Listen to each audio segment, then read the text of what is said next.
সামনেই সরস্বতী পুজো, আর তার জন্যই দুর্দান্ত একটা শাড়ির কালেকশান নিয়ে আমি সুমিতা আবারও তোমাদের সামনে চলে এসেছি। আজকে শাড়িটা অনলি সিঙ্গেল পিসই অ্যাভেলেবেল আছে, তো এই কারণে তোমরা ডিসকাউন্টেড প্রাইসেও পেয়ে যাবে।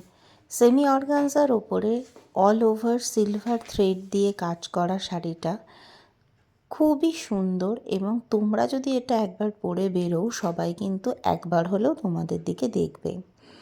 অল ওভার ডায়াগোনালি কাজ করা রয়েছে, সফট থ্রেড ওয়ার্ক থাকছে। শাড়ির ওপেন ভিউ তোমাদের এখন দেখানো হচ্ছে। যারা এই শাড়িটা নিতে চাও আমাকে 7001299244 হোয়াটসঅ্যাপ বা কল করতে পারো। ব্লাউজ পিস 1 মিটার এবং আঁচলও ভীষণই সুন্দর। শাড়ির ব্যাক পোর্শনটা দেখাচ্ছি, ভীষণ সফট এবং প্রপার থ্রেড ওয়ার্ক করা রয়েছে। লাইট ওয়েটের শাড়িটা তোমরা পেয়ে যাবে মাত্র 860 টাকায়। 960 টাকা এর দাম।